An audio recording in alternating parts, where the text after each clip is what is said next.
মানুষ একমাত্র আল্লাহর ইবাদত করবে, কারণ মানুষকে আল্লাহ নিজে সৃষ্টি করেছেন এবং রুবুবিয়তের যত কোয়ালিটি দরকার সকল কোয়ালিটি একমাত্র আমার রবেরই বিদ্যমান রয়েছে। এজন্য আল্লাহ তাআলা এই সূরার 23 নম্বর আয়াতে এভাবে বললেন, ওয়াকাদা রাব্বুকা আল্লা তা'বুদু ইল্লা ইয়্যা, আর তোমাদের রবের পক্ষ থেকে ফয়সালা হয়েছে তোমরা একমাত্র তার ইবাদত করবে, তিনি ছাড়া আর কারো ইবাদত করবে না। কোরআনের একটা মজা হলো, কোরআনের এক আয়াতের তাফসীর অন্য আয়াতে খুঁজে পাওয়া যায়। কি করে আল্লাহর ইবাদত করতে হয়? আল্লাহর ইবাদত করতে হয় একত্ববাদের সঙ্গে, যেখানে কোনো শিরকের সংমিশ্রণ থাকা যাবে না। এজন্য রব্বুল আলামিন কোরআনে কারীমের 4 নম্বর সূরা সূরাতুন নিসায়ের 36 নম্বর আয়াতে বললেন, ওয়া'বুদুল্লাহা ওয়া লা তুশরিকু বিহি শাইআ,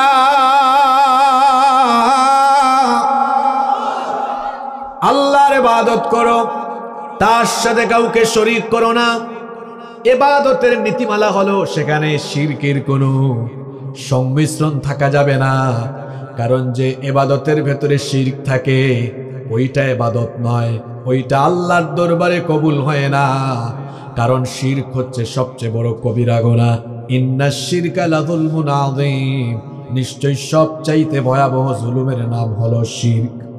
এখন প্রশ্ন হতে পারে, কেন মানুষ আল্লাহর ইবাদত করবে? মানুষ আল্লাহর ইবাদত করবে এর মূল কারণ হলো 3টি। কথা বুঝে থাকলে পুরুষোচিত কণ্ঠে জবাব দিয়ে বলেন, মানুষ আল্লাহর ইবাদত করবে এর মৌলিক কারণ মোট কয়টি?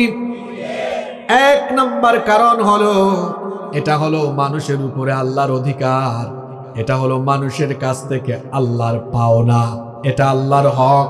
বুখারী শরীফে হাদিস এসেছে, আন মুআদ ইবনে জাবাল রাদিয়াল্লাহু আনহু قال, মুআদ ইবনে জাবাল রাদিয়াল্লাহু আনহু থেকে এই হাদিসটি বর্ণিত হয়েছে। তিনি বলেছেন, ক্বালা কুনতু রিদফান নাবিয়্যি, আমরা বলি সাল্লাল্লাহু আলাইহি ওয়াসাল্লাম আলা হিমার, আমি নবীজির পিছনে একটা গাধার উপরে আরোহিত অবস্থায় ছিলাম। আল্লাহর নবী আমাকে ডেকে বললেন, ইয়া মুআদ, হে মুআজ, হাল তাদরি হাক্কাল্লাহি আলা ইবাদি, মুআজ রে তুমি কি জানো নাকি বান্দার উপরে আল্লাহর হক কি? ওয়া মা হাক্কুল ইবাদি আলাল্লাহ, মুআজ তুমি কি জানো নাকি আল্লাহর উপরে বান্দার হক কি? সাহাবায়ে কেরাম ছিলেন বিনয়ী, বিনয়ের সাথে তারা অনেক সময় জানলেও জবাব দিতেন, আল্লাহু ওয়া রাসূলুহু আলাম, এই ব্যাপারে সব চাইতে ভালো যিনি জানেন তিনি হচ্ছেন আল্লাহ এবং তার রাসূল। তিনি একই রকমের জবাব দিলেন। আল্লাহর নবী তখন বললেন, ফা ইন্না হাক্কাল্লাহি আলাল ইবাদি, বান্দার উপরে আল্লাহর হক হলো আইয়াবুদুহু ওয়া লা ইউশরিকু বিহি শাইআ, বান্দা কেবলমাত্র আল্লাহর ইবাদত করবে, তার সাথে আর কাউকে শরীক করবে না।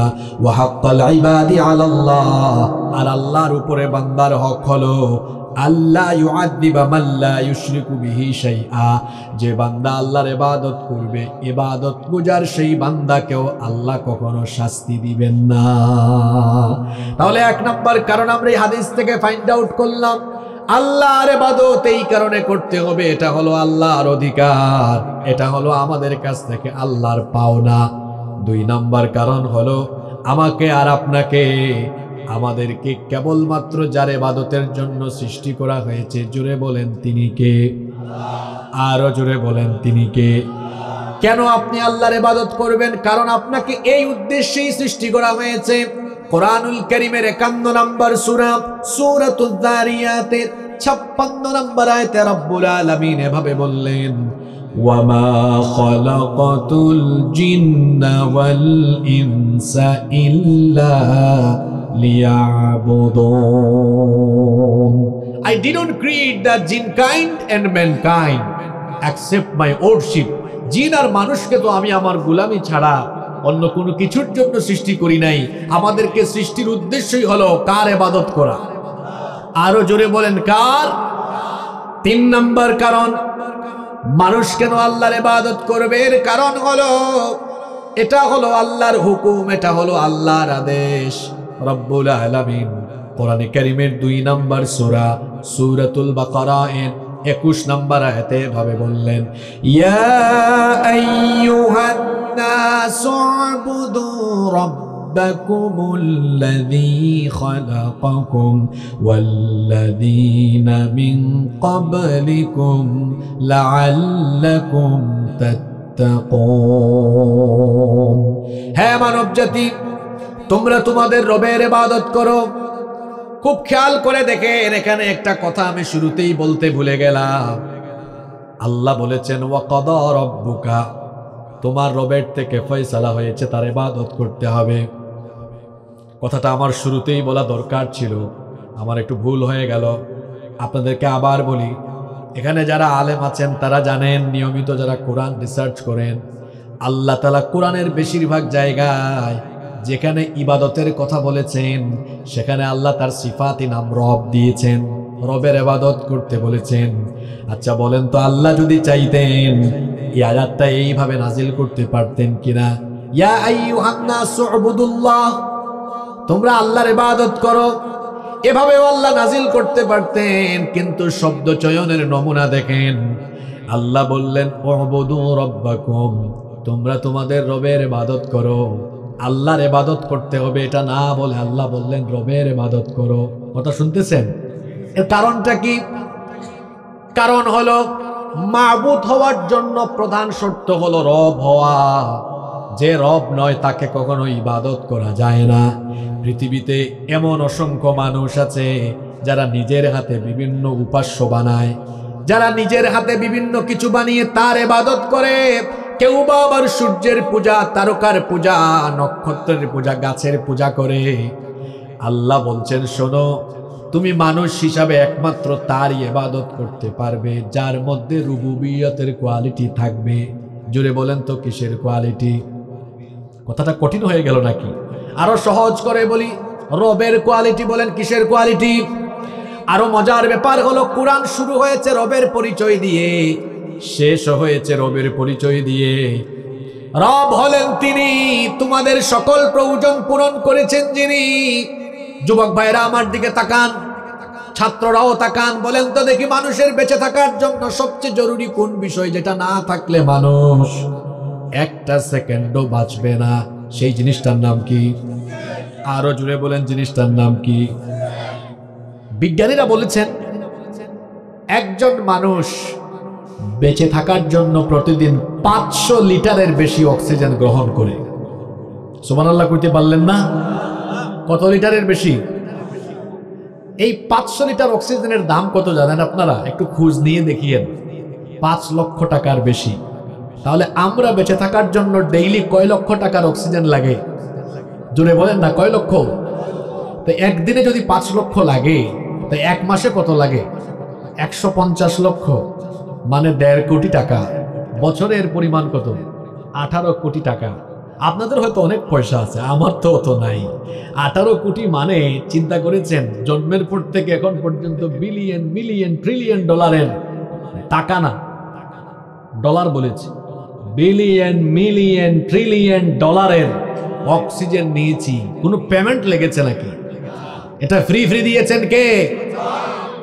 এই আলোচনা পরবর্তীতেও যারা শুনবেন সকলকে বলছি, এজন্য আল্লাহ বলেছেন রবের ইবাদত করো। ওই রব ছাড়া এই অক্সিজেনের নিয়ামত কেউ দেয় না। এজন্য রবের ইবাদত করতে হবে, রবকে সব নিয়ামত দিয়ে বাঁচিয়ে রাখেন যিনি, রব হলেন। শুধু মানুষের প্রয়োজন নয়, ভোরবেলা, সকালবেলা, পূর্ব দিগন্তে সূর্য উদিত হওয়ার পরে দেখবেন পাখির কিচিরমিচির আওয়াজ শোনা যায়। আমি তো নিজে গ্রামের ছেলে, গ্রামেই বড় হয়েছি। এখন না হয় গত 15-16 বছর ধরে শহরে থাকি, কিন্তু গ্রাম আমার ভালো লাগে। এই গ্রামের কাদামাটিতে আমি বেড়ে উঠেছি। কারণ গ্রামের একটা সুন্দর পরিবেশ হলো ফজরের পরেই দেখবেন পাখির কিচিরমিচির আওয়াজ শোনা যায় কি যায় না? একটু আকাশের পানে তাকাবেন, দেখবেন ভোরবেলা, সকালবেলা পাখি তার খাঁচা থেকে বের হয়ে তার ডানা ঝাপটায়া ঝাপটায়া উঠতে থাকে। এই মোবাইলের মধ্যে গুগল ম্যাপ আছে। আমরা যখন চট্টগ্রাম থেকে রওনা করি, গাইবান্ধা আসার জন্য কোন রোডে জ্যাম আছে, কোন রোডে জ্যাম নাই, কোন রাস্তার কোন ক্যাটাগরি, কোন রাস্তা কেমন, স্যাটেলাইট ম্যাপে এটা দেখা যায় কি যায় না। কিন্তু পাখির কাছে তো কোনো স্যাটেলাইট ম্যাপও নাই, সে জানে না আজকে কোন জায়গায় গিয়ে খাবার পাবে। পাশেই তো চলন বিল রয়েছে, এদিক দিয়ে গেলে দেখা যায় নাটোরের সিংড়া দিয়ে ঢুকলে দেখা যায় সেখানে বিলের ধারে দেখা যায় অনেকে মাছও যেমন মারে, মাছ শিকার করে, আবার পাশে দেখা যায় অনেক বক, সারি সারি বক আছে। আপনাদের এলাকায় বক আছে না? আপনারা বককে কি বলেন আঞ্চলিক ভাষায়? এই যে বক বা অন্যান্য পাখিগুলো আকাশে উঠতে থাকে, সে জানে না কোথায় তার খাবার আছে, উঠতেই থাকে উঠতেই থাকে, কিন্তু একটা পাখিও না খায়া থাকে না। সন্ধ্যাবেলায় তাকে তার বাসায় পেট ভরাইয়া যিনি ফিরাইয়া দেন, তিনি কে? তিনি রব, তিনি সবার প্রয়োজন পূরণ করেন। শুধু তাই নয়, এই যে খালে বিলে হাওরে বাওরে নদীতে সমুদ্রে মাছ আছে, এগুলোকে তো আমরা খাওয়াই না, এগুলোকেও যিনি রিজিক দিয়ে বাঁচিয়ে রাখেন, গলার আওয়াজ বড় করে বলেন তিনি কে? সেই আল্লাহ বলেছেন সবার ইবাদত তুমি করতে পারবা না, ইবাদত করতে হবে রবের। আর রবকে সবার সকল প্রয়োজন পূরণ করেন যিনি, রব হলেন তিনি। এজন্য আল্লাহ বললেন ইয়া আইয়ুহান নাসু উবুদু রাব্বাকুমুল্লাযী খালাকাকুম ওয়াল্লাযীনা মিন ক্বাবলিকুম লাআল্লাকুম তাত্তাকুন। হে মানব জাতি, তোমরা তোমাদের রবের ইবাদত করো যিনি তোমাদেরকে এবং তোমাদের পূর্ববর্তীদেরকে সৃষ্টি করেছেন। জুড়ে বলেন তিনি কে? শুধু তাই নয়, পৃথিবীতে আল্লাহ যত নবী রাসূল পাঠিয়েছেন, সব নবী রাসূল সে আল্লাহরই দাওয়াত দিয়েছেন, কেউ তাদের গোলামি করতে বলেন নাই। নবী রাসূল কি তাদের গোলামির কথা বলেছেন, না আল্লাহর গোলামির কথা বলেছেন? আরো জোরে বলেন কার? কোরআনে কারীমের 18 নম্বর সূরা সূরাতুন নাহলের 36 নম্বর আয়াতে আল্লাহ তাআলা বলছেন ওয়ালাকাদ বাআসনা ফি কুল্লি উম্মাতির রাসূলা আন ইবুদুল্লাহা ওয়াজতানিবুত তাগুত। আল্লাহ তাআলা বলছেন আর অবশ্যই আমি প্রত্যেক উম্মতের জন্য রাসূল পাঠিয়েছি, আর সকলেই গিয়ে তাদেরকে দাওয়াত দিয়েছেন এভাবে, সকলেই বলেছেন আনি আবুদুল্লাহ, একমাত্র ইবাদত হবে কার? আরো জুড়ে বলেন কার? এজন্য আল্লাহ আয়াতে বললেন ওয়া কাদা রাব্বুকা আল্লা তা'বুদু ইল্লা ইয়্যা। তোমার রবের তরফ থেকে ফয়সালা হয়েছে তিনি ছাড়া কারো ইবাদত করা যাবে না, একমাত্র আল্লাহর ইবাদত করতে হবে। এবার আমার দিকে তাকান, এতক্ষণ ধরে শুনতেছেন ইবাদত ইবাদত ইবাদত, এবার আমার দিকে তাকান, বলেন তো ইবাদত শব্দটা বাংলা না ইংরেজি? আপনারা ঘুমাই গেলেন নাকি? মাত্র লাইনে তুললাম, এখন মূল কথাগুলো বলবো, এখন যদি ঘুমাই যান তাইলে হবে? বলেন দেখি ইবাদত শব্দটি বাংলা না ইংরেজি? জোরে বলেন। আরবি। ইবাদত শব্দের অর্থ কি? ইবাদত শব্দের অর্থ নাকি আরবি? ইবাদত শব্দের অর্থ কি? আচ্ছা, দাসত্ব। আর কি বলে? আনুগত্য করা। আচ্ছা, গুড, আপনি খুব ভালো বলেছেন। তাফসীর পড়েছেন নাকি? উনি খুব সুন্দর অর্থ বলেছেন। আমাদের দেশে কয়েকটা শব্দকে গলা টিপে হত্যা করা হয়েছে। এই শব্দগুলো বলি: দ্বীন, ইসলাম, ইবাদত। শব্দগুলো শুনছেন? কোরআন তো আরবি ভাষায় নাজিল হয়েছে। কোরআনকে কোরআনের ভাষায় বুঝতে হয়, এটা অন্য ভাষায় বুঝলে হয় না। আমাদের দেশে অনেক মানুষ মনে করেন নামাজ, রোজা, হজ, যাকাত ইটস কল্ড ইবাদত। এ ভুল বুঝছে। এ ইবাদত মানে বুঝে নাই এখনো। অনেকে মনে করে দ্বীন শব্দের অর্থ হলো ধর্ম। আপনি আরবি একটা অভিধান খুলে আমাকে দেখান তো, দ্বীন শব্দের অর্থ ধর্ম। দ্বীন শব্দের অর্থ যদি ধর্ম হয় তাহলে বলেন আলহামদুলিল্লাহি রাব্বিল আলামিন আর রহমানির রহিম মালিকি। বলেন তো মালিকি ইয়াউমিদ্দিন ধর্মের মালিক আল্লাহ, অনুবাদ কিরকম নাকি? তো অনুবাদটা কি বলেন না, হয়তো আপনারা আমাকে সহযোগিতা করছেন, বলেন। হ্যাঁ বলেন।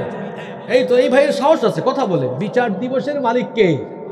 এখানে দিন শব্দের অর্থ হলো জাযা, হিসাব।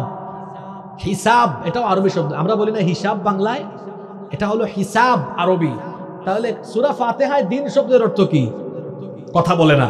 হিসাব, বলেন দিন শব্দের অর্থ কি? দিন শব্দের অর্থ সূরা বাইয়িনায় যান, ওয়ামা উমিরু ইল্লা লিয়াবুদুল্লাহ মুখলিসিনা লাহুদ্দিন। এই আয়াতের অর্থ কি?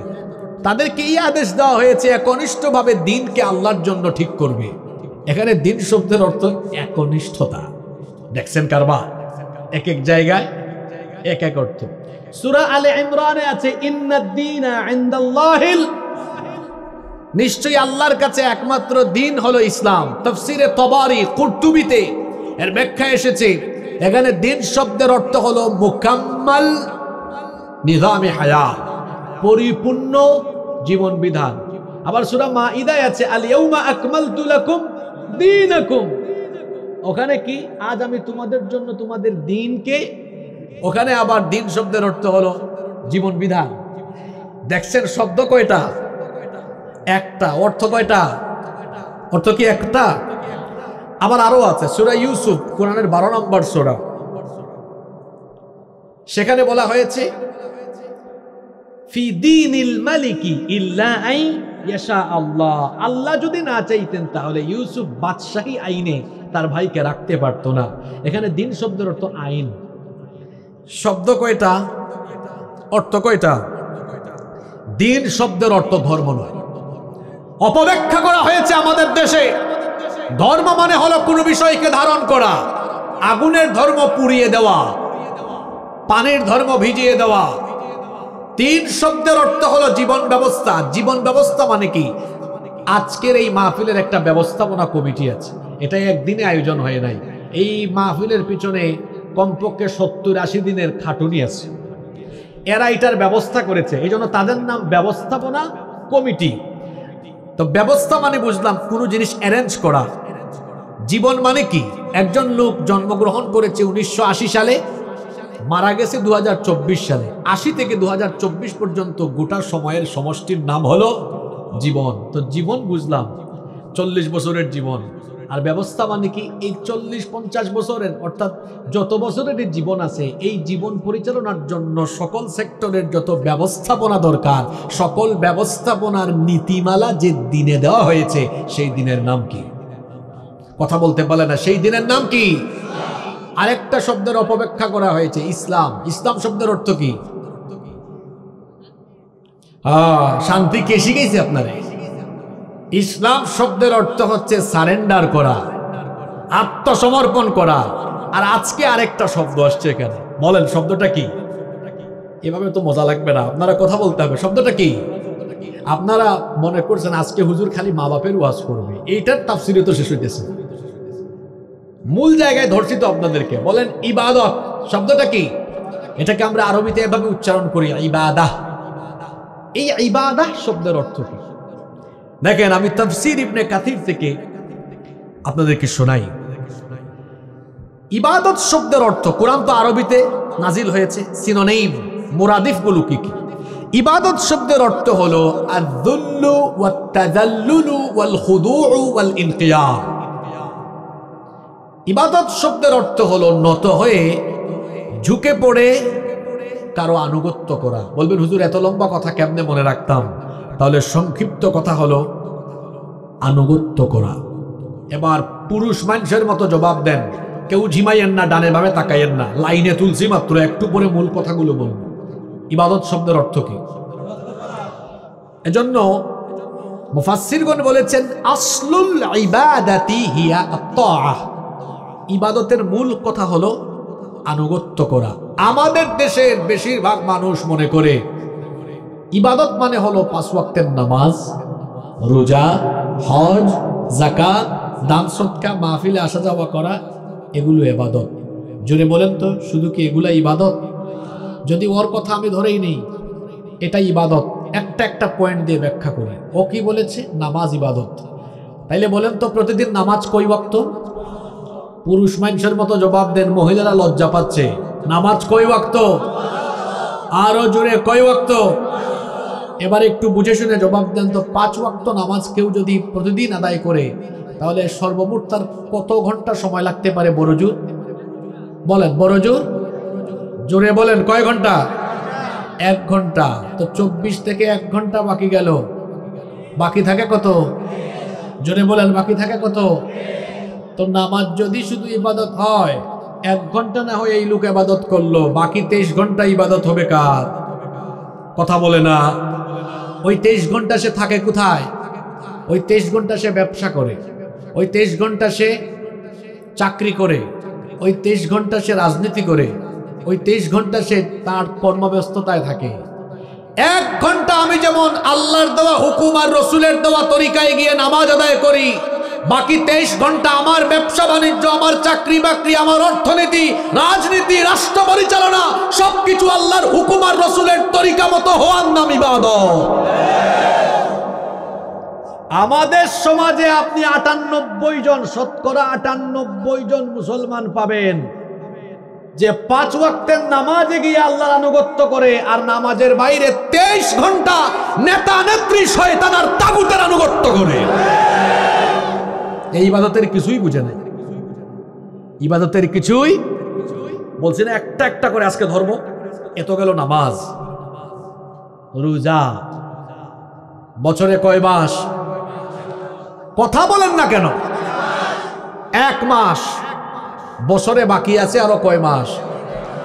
সুদখুর রমজানে সুদ নেয় না, এখন রোজার মাস। ঘুষখুর ওই মাসে ঘুষ খায় না, কয় রোজার মাস। 5 দিন হজের কার্যক্রমে গিয়ে যেভাবে আমি একদম আল্লাহ আর রসুলের তরিকায় চলাফেরা করি, বাকি 360 দিনও আমি আল্লাহ আর তার রসুলের তরিকায় চলাফেরা করব। এর নাম ইবাদত। এর নাম কি? কিন্তু আমাদের অনেকের খাসলত হলো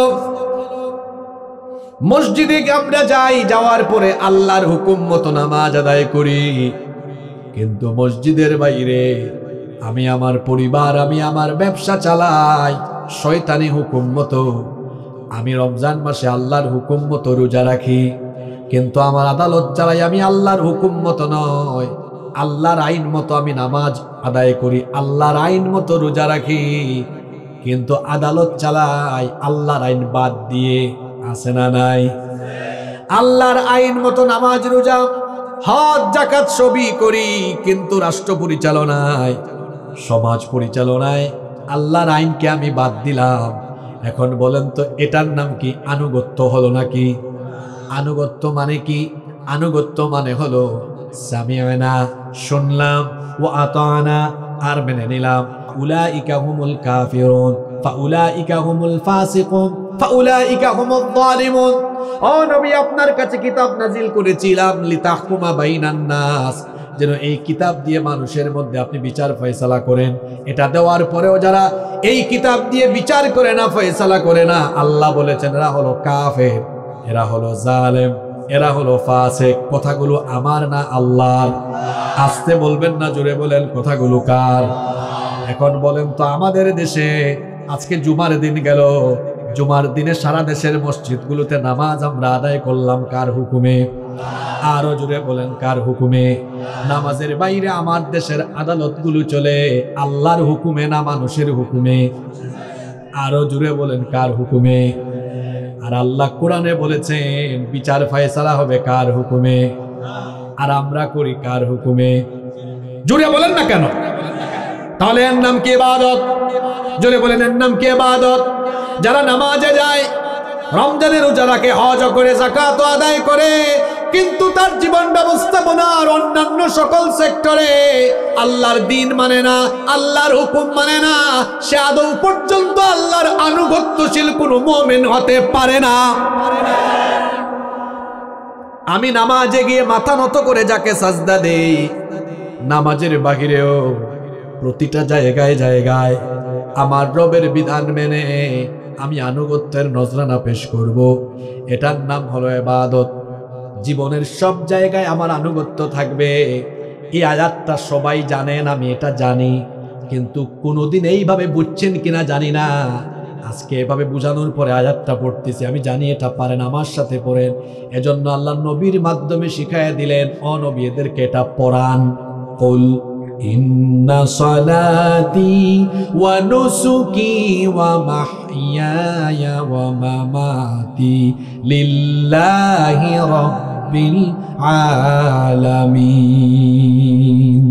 ও নবী আপনি বলুন, দেখেন শুরু হয়েছে সালাতি, আমার সালাত আমার নামাজ, ওয়া নুসুকি আমার কুরবানি। এই দুইটাই হলো আনুষ্ঠানিক ইবাদত।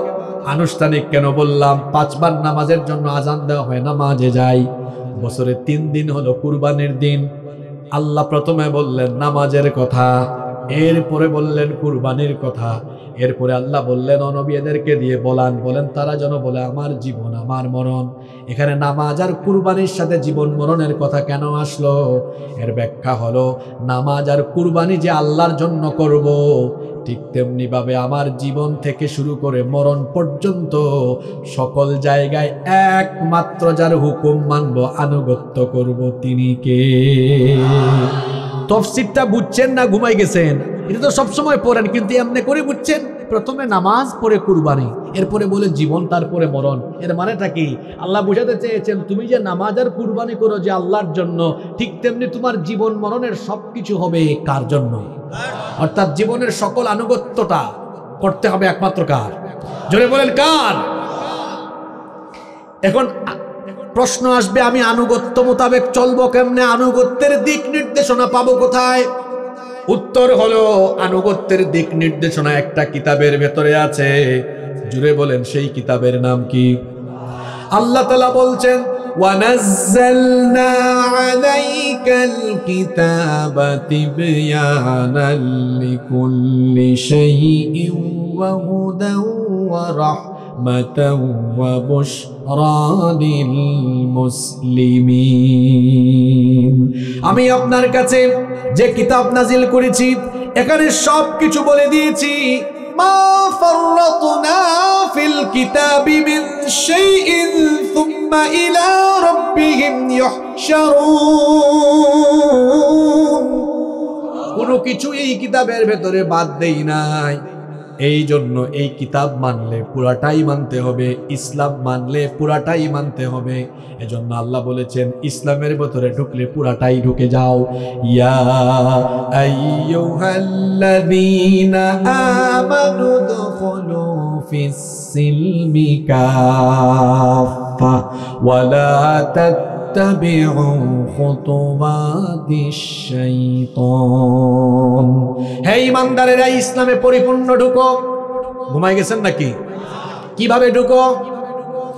আপনার এই গাইবান্ধায় আপনি অনেককে পাবেন ইসলামে, কিছু ঢুকছে 10% ঢুকছে, 90% ইসলামের বাইরে, কেউ 20%, 80% বাইরে, কেউ 30%, 70% বাইরে। বলবেন হুজুর আমি এদেরকে চিনবো কেমনে? অনেকে আছে দেখবেন আজান হলে নামাজে যায়, নামাজ থেকে বের হয়ে সুদ খায়, ঘুষ খায়, বেপরদায় চলে। হে কি ইসলামে পুরা ঢুকছে? অনেকে আছে নামাজও পড়ে, রোজাও রাখে, যাকাতও দেয়, হজও করে, কিন্তু দেখা যায় আল্লাহ আর রাসূলের জন্য স্লোগান না দিয়ে বেঈমানদের জন্য স্লোগান দেয়। আছে না নাই? এ কি ইসলামে পুরা ঢুকছে? জোরে বলেন পুরা ঢুকছে। ইসলামে পরিপূর্ণভাবে ঢোকার মানে হলো আমার মরণ পর্যন্ত আমি আল্লাহর আনুগত্য করব। ইবাদতটা হবে কতক্ষণ? আল্লাহ বলছেন ওয়াবুদ রাব্বাকা হাত্তা ইয়াতিয়াকাল ইয়াকিন। কোরআনে কারীমের 15 নম্বর সূরা সূরাতুল হিজরের 99 নম্বর আয়াতে আল্লাহ বলেছেন তোমার কাছে মৃত্যু আসা পর্যন্ত একমাত্র যার ইবাদত করতে হবে তিনি কে? ওই ইবাদতটা কেমন হবে? পরিপূর্ণভাবে আনুগত্য হবে কার? জোরে বলেন পরিপূর্ণভাবে আনুগত্য হবে কার? কথা বললে তো আমরা সবাই ধরা খেয়ে যাব। আল্লাহর পরিপূর্ণ আনুগত্য তো আমরা করছি না। দেখুন আপনার আইন ব্যবস্থার দিকে, আপনি ব্রিটিশদের থেকে আইন ধার করেছেন, আপনি আল্লাহর দেওয়া আইনকে প্রত্যাখ্যান করেছেন। আমার দেশে যে আইন চলছে এটা কাদের তৈরি করা? এই যে পেনাল কোর্টগুলো ওদের থেকে ধার করা এগুলো, এখন ওদের কাছ থেকে ধার করা এই আইন দিয়ে আমাদের কি খুব বেশি লাভ হয়ে গিয়েছে? 54 বছর হয়েছে দেশ স্বাধীন হয়েছে, তার মধ্যে 32 বছর দুইজন নারী দেশ পরিচালনা করেছেন, এবং নারীরা এতই তো ক্ষমতা পেয়েছে, প্রধানমন্ত্রী, বিরোধী দলীয় নেত্রী, স্বরাষ্ট্র, পররাষ্ট্র, শিক্ষা, স্পিকার সব নারীরা ছিল। ছিল কি ছিল না? এরপরে 22 বছর আরো বিভিন্ন কাক্কু মিলে চালাইছে। আপনারা কাক্কু বলেন না চাচা বলেন? আমাদের এলাকায় সিলেটি ভাষায় চাচাকে আবার কাক্কু বলে। তো বললাম কয়েক কাক্কু মিলে চালাইছে, আর ওইদিকে 2 খালা মিলে চালাইছেন। এখন এই 54 বছর চালিয়েছেন আল্লাহর আইনে না মানুষের আইনে? আর 32 বছর যে নারীরা এত ক্ষমতা পাইছে, তাই বলে কি নারী নির্যাতন, নিপীড়ন, ধর্ষণ বন্ধ হয়ে গিয়েছে নাকি? এই তো 7-8 মাস আগে মাগুরায় একটা মেয়ে ধর্ষিতা হয়েছে, 8 বছর বয়স। নাম কি তার?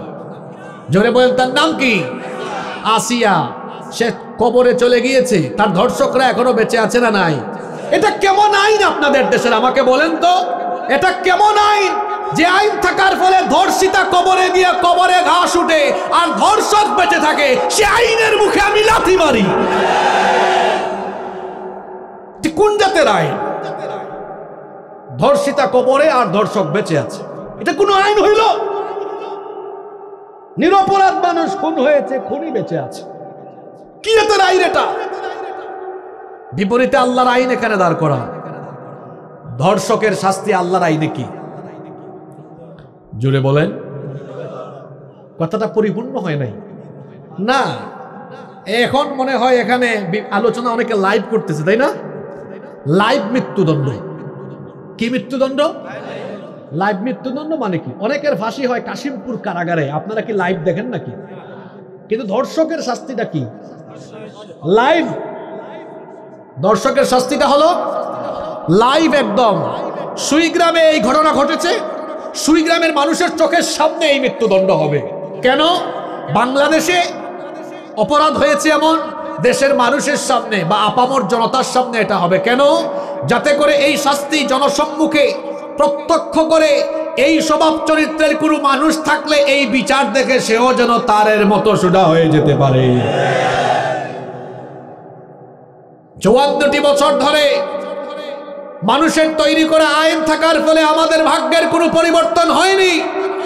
এজন্য আমি যুবক ভাইদেরকে বলতে চাই, যাদের রক্তের উপর দিয়ে নতুন বাংলাদেশ আমরা পেয়েছি, এই বাংলাদেশকে নতুন করে বিনির্মাণ করতে হলে ইনসাফের বাংলাদেশ, জুলুম মুক্ত বাংলাদেশ, কল্যাণের বাংলাদেশ, এটা যদি আমরা বিনির্মাণ করতে চাই, নারী অধিকার, শ্রমিকের অধিকার, যেখানে সকল মানুষের অধিকার প্রতিষ্ঠিত হয়ে স্বনির্ভর জাতি হয়ে আমরা মাথা উঁচু করে যদি দাঁড়াতে চাই, তাহলে মানুষের তৈরি করা আইনের মুখে লাথি দিয়ে সেটাকে বঙ্গোপসা করে ফেলে দিয়ে আল্লাহর কোরআনের আইনকে গ্রহণ করে নিতে হবে।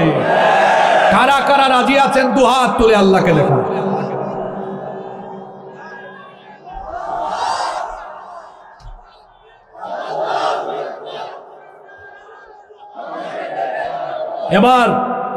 এবার আমাকে যুবকরা একটু ওয়াদা দেন তো, যেই যুবকরা আগামীর বাংলাদেশ বিনির্মাণ করবে, সেই যুবকরা কি বিপথে হাঁটবে না কোরআনের পথে হাঁটবে? যুবক ভাইয়েরা, কোথায় যাচ্ছ? কোন বেঈমানের সাথে হাঁটাচলা করছো? তোমাকে আমি একটা উদাহরণ দেই। এক লোক আতরের দোকানে ঢুকেছে, আতর কিনে নাই, 15-20 মিনিট আতরের দোকানে ছিল। সে বের হয়ে গেলে তার গায়ে আতরের গন্ধ হবে কি হবে না? আরেক লোক বিড়ি সিগারেট খায় না, কিন্তু বিড়ি ঘুরের সাথে হাত মিলাইছে, হাতে বিড়ির গন্ধ হবে কি হবে না? এই উদাহরণটা কেন দিলাম? আতরের সাথে থাকলে আতরের গ্রাণ হয়, বিড়ির সাথে থাকলে বিড়ির গ্রাণ হয়। সৎসঙ্গে স্বর্গবাস, অসৎসঙ্গে। যুবক ভাইয়েরা, যারা নিজেদের ক্ষমতার স্বার্থে আপনাদেরকে চামচার মতো ব্যবহার করে, আপনাদের ঘাম, শ্রম, রক্তকে তারা ব্যবহার করে তারা নিজেরা সমৃদ্ধ হয়, যারা আপনাদের হাতে বই, খাতা, কলম, কুরআন, হাদিস না দিয়ে আপনাদের হাতে লাঠি, সুটা, ককটেল, আপনাদের হাতে অস্ত্র শস্ত্র তুলে দেয়, এরা কখনো আপনাদের কল্যাণকামী হতে পারে না। এরা আপনাদের দুশমন, মানবতারও দুশমন। বরং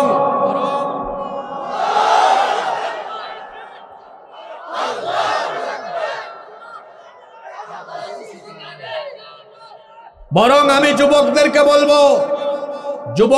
বলবো, ছাত্রদেরকে বলবো, হয় আলেম হয়ে যাও, হয় আলেম হও, নইলে সুযোগ থাকলে আলেমের ছাত্র হও। সেই সুযোগও যদি না থাকে, কোন নেতা খেতার সঙ্গী না হয়ে আলেমদের সুহবতে চলে যাও। বললাম না, আতরের সাথে থাকলে আতরের গ্রাণ, বিড়ির সাথে থাকলে বিড়ির গ্রাণ। বন্ধু ঠিক করে নাও। এজন্য যুবকদেরকে বলছি, বাংলাদেশের আলেম উলামা যেই দিকে, আমরা আছি। মনে থাকবে, আমিও তো আপনাদের মতো যুবক, আমি আপনাদের ভাই। আমি আপনাদেরকে আহ্বান করছি আল্লাহর দ্বীনের দিকে, আমি আপনাদেরকে আহ্বান করছি আল্লাহর কোরআনের দিকে, আমি আপনাদেরকে আহ্বান করছি আল্লাহর নবীর সুন্নাহর দিকে। মনে রাখতে হবে, কোরআন সুন্নাহর পথ ছাড়া আমাদের কোনো মুক্তি। আল্লাহ আমাদেরকে বুঝার তৌফিক দান করেন। তাহলে ইবাদত মানে আনুগত্য। জোরে বলেন, ইবাদত মানে কি? আনুগত্য হবে কার?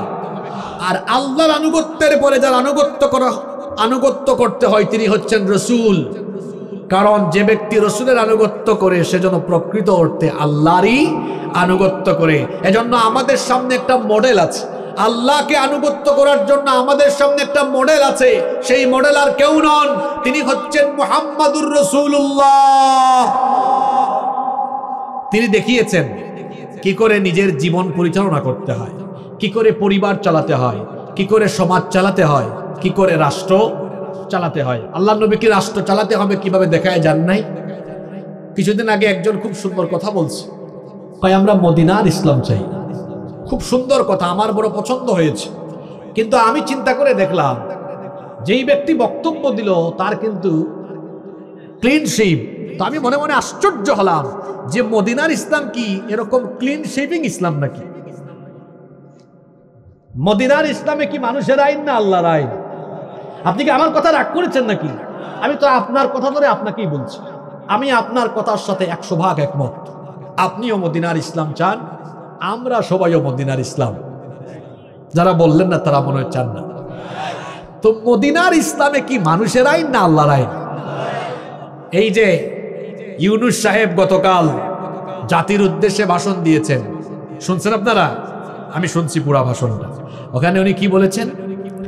যে আমরা সংস্কার কমিশন করেছি, অনেক কিছু সংস্কার করেছি, আগামী সরকার এসে অনেক কিছু সংস্কার করবে। আমার দিকে তাকান, এই সংস্কার কিন্তু শুরু হয়েছে 1972 সাল থেকে। কি সংস্কার? সংবিধান সংস্কার।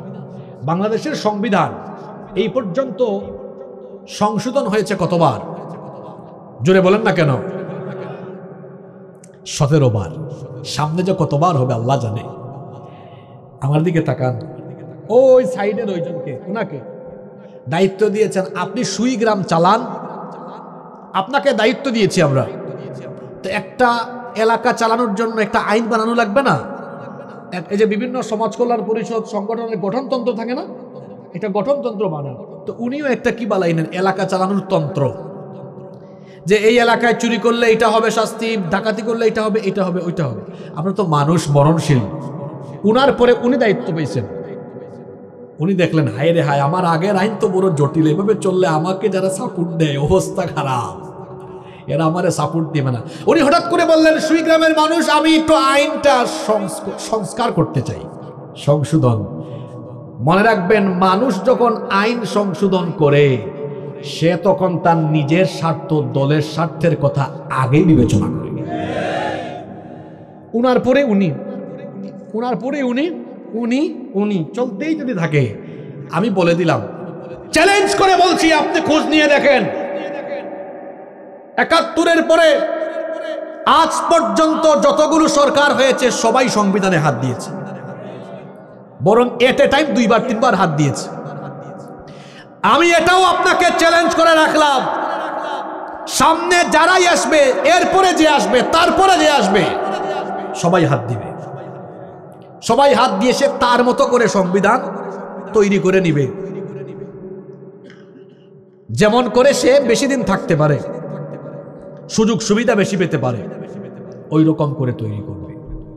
আল্লাহর কসম, যারা আইন বানানোর সময় নিজের নিজের দলের আর ক্ষমতার স্বার্থ বিবেচনা করে আইন সংশোধন করে এদের বানানো আইনে জনগণের কোনোদিন কল্যাণ হবে না।